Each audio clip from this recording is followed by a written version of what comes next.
Hey, good morning, good morning, good morning. I am, well, you've seen pictures of me retooling the R-Spec Retaliator. Yesterday I took it out, and I have a friend who actually is in my league. His name's Kyle, and I got him one of these. This is the Xplorer direct plunger replacement kit. This is really great. So if you break your plunger, do anything like that, you can actually get one of these, and they're very solid. So I brought it back today. One of the reasons I took it down again was because, well, this is a high maintenance gun. The other reason is I wanted to see how much wear and tear it got. I fired this thing. It wasn't the main gun I was using. The main gun I was using was a Super Veloce Retaliator with a version 2 black tactical spring. I don't see any wear on this inside part. I've got a metal trigger catch spring. I got a metal trigger catch, okay? Look at this, man. Look at this. This thing, it's amazing. I mean, this is amazing. From one playing with it, it actually held up pretty good. This is really important because if you got a really powerful gun, okay, what's going to happen is it's going to turn to that. Do you see that? Let me see if I can get a good shot of that. You see how it's all rounded? No longer is it like a square cliff off of where the trigger catch would be. Yeah, that's what it ends up doing after a while, because this is only ABS, and you can mod any other part in the gun. But the fact of the matter is, just like on the Recons, you get it up to a certain level, the piston is the weak link. Now, if you up it to 5K or maybe 8K or 8.5K, this does fine. But as soon as you cross that line, it's just too much. A plastic trigger catch can't hold more than I would say 8K, and a metal one will just decimate your piston.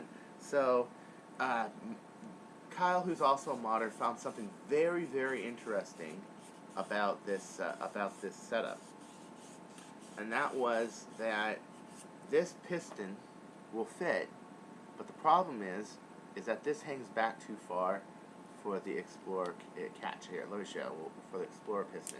The Xplorer piston, I would say, is more like a comes to you more of a hobbyist quality than I would say finished product. And it's really hard to get in there. Hold on, I almost got it. As you can see, there isn't much room for a catch. See that? When you got that. So Xplorer, if you get the direct plunger, I highly recommend that you get this. But this doesn't come in perfectly smooth on the inside. Like I said, it's hobbyist quality. Like, you can actually make it work, but you have to do some work on it, because there is no cliff on the inside to hold this back. So now the piston can go back as far as you yank it, and there it is. The other thing I did on the piston is I put a piece of felt on the inside of there that I custom cut to make it so when the bolt hits it, it goes farther back. And as you can see, we're working on the R-Spec. We're working on this right now. And the main thing I'm doing is I'm giving this a better finish on the inside. I'm starting out with some 320 on the inside of this. I took out the high parts. I'm smoothing this out. But you guys never really got to see the R-Spec on the inside on video. This gun is a bit of a controversial gun because it was a gun that a lot of people in forums said you couldn't do what it can do. It does about the same power and speed as an Xplorer X Power kit, but it does that though by using a more powerful spring. It's not that the gun itself is so much better, it's that the gun is using two sets of springs, as you can see here. This is version 2 black tactical Retaliator spring. Nice hard steel. And I'll tell you what I like about these the most. Look at those ends. Nice flat ends. Nice grounded flat ends. Ah, just beautiful. Now, of course, if you take a spring from Orange Mod Works, here, let me get one of those, you'll see that that's not really so. They don't do it that way. Okay, so here's a 5 kilogram Orange Mod Works spring. An excellent spring if you want to keep a gun on the tactical end where it has a higher rate of fire and decent distance. You can see here, the ends are rounded. You got that big overlap on the wire there. Black Tactical grounds them. It's a much higher quality spring. But however, it's not chrome coated or anything like that. And then the other spring on the outside is just your normal Stampede spring. But what I did here, maybe you notice this buffer here. Let me show you that in person a little more. This is a spring retainer. It's made from actually a piston of one of these, and I took this. Basically, it's that. See, it's that. So if we take your old piston, cut it there, rip this off over here, and use that to throw on a Stampede spring. And then the inside, if you file it just right, is a perfect size for one of these. See? And so on the back end of your gun, you have a perfect spring retainer. On the back side, as you can see, the back is grinded away. Right there. See all this? This is all filed away. Is it strong enough? Yeah, because I still keep a lot of this ribbing here. See? And you want it. The trick is to keep the maximum amount of ribbing with the maximum amount of strength. So you want enough give for the two springs to operate in here. Okay?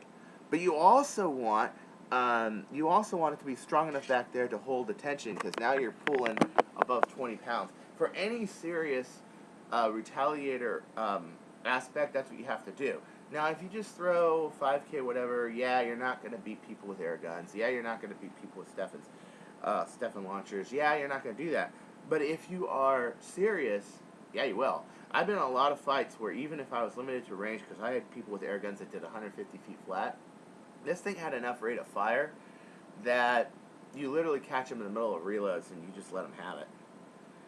It's an excellent gun. It's excellent, but like I said, requires a lot of work. So we're putting in this part today because I found that even though I was able to get this to fire with this, it wasn't that reliable at feeding, and I can tell I can do better. I can do a lot better. So this is the gun that always gets worked on.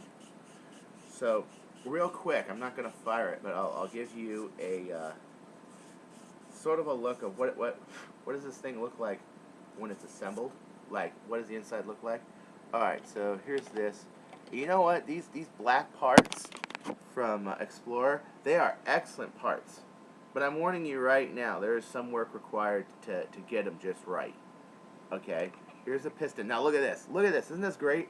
The piston goes right in there. This is the same thing they do on their long shot direct piston kits, which are also very cool. And put in mind, if an X-Power Explorer had this kind of power plant, this thing would do 150 flat with Stefans. I'm not kidding, it would. It's just that it doesn't, because it's, you know. Okay, so here's so as you see, I got a mix of parts here. I've got a black tactical spring. There it is. So you can see that now. You can see it. That's basically what it looks like internally assembled. Okay? Right there. It's a mix of parts. It's a mix of black tactical spring, orange ModWorks metal bolt sled and metal that. And by the way, there is a couple things you got to do on this to make this work good, and Xplorer parts. I like to think of this as a group effort. I find that mod kits and parts from mod companies give you better materials, such as aluminum and this black composite plastic, which is like really tough to work with. Not necessarily that you're selling yourself out. I think anybody who just drops in a kit and thinks it's going to work great, I think that is sort of selling out. But this is really like the best of all worlds. This is really a great kit. So here we are. Let me show you something else back here. Okay, this is the metal bolt sled right here. This was not done by just throwing a bunch of parts together. First off, what you'll notice is that this finger right here is too far out, and what happens is it leaves about 1/8 of an inch on it. Now, may it be a big surprise, my gun, that does over 100 flat, and I've gotten distances of brand new J-codeds about 120 or even W-codeds over 120. May it be a big surprise. May it be a big surprise. Look at that. Guess what's in there? BAR is still in the gun. Why? Well, first off, I wouldn't take a brass barrel unless I got a brass barrel, I wouldn't take that out. If you got a brass barrel, you have lots of room for your air to expand and put force in the dart. The problem with a Nerf gun, however, is to about here, you got full pressure on the dart, and then everywhere else, it goes out to maybe about 9/16 of an inch on the outside, which guides the darts and pushes out the barrel, but at that point, you don't really have force on it. And so, the thing is that that short burst of air, by the time this closes, that dart is well out the gun. And the only thing that taking the AR can do out is actually add more pressure, is actually take less pressure off the dart and take less pressure out. Well, everybody knows that less pressure means less velocity. Less velocity means, yeah, that's right, it's not going to work that well. So, but here's the other thing I did on this. I machined that. See, a lot of people have seen pictures of this on my blog. This finger and this inner part are machined so that when the dart is in the gun, let's find a dart, if I can find one. Man, I'm having one of those days. That if that's in the gun, oh, never mind, here it is. You have a dart in the bolt, okay? As you can see, take a good look. No longer is that touching it. Is that touching the dart? Now I do have a little bit up here that's touching, but the finger as it goes out, okay, I can get out of there. It's real tight breech.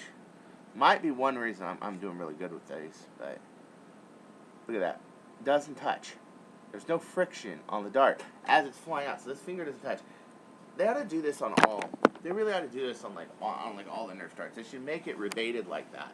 So that's on all of them. The other thing I would do is I would take this section right here and I would expand the tight section, which is, I believe the measurement is 29 64ths. I'm not, no, it's not 29 64ths. What is it?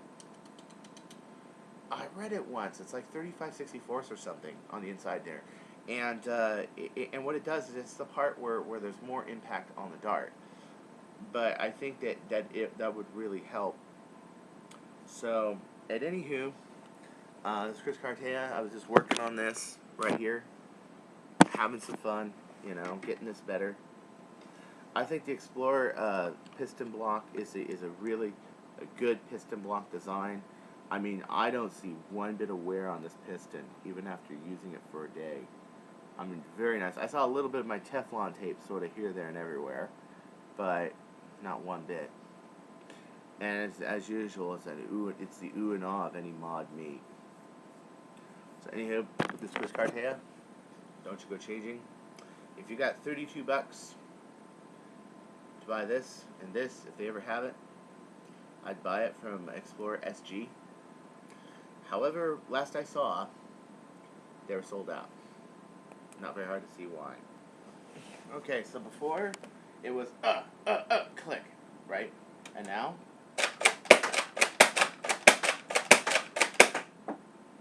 it feeds just fine. Of course, you need big-ass arms to do that. Very strong cut arms. Join the Marines. Oh, I love how big that is, exaggerated with that camera that close. Alright. Don't you go changing.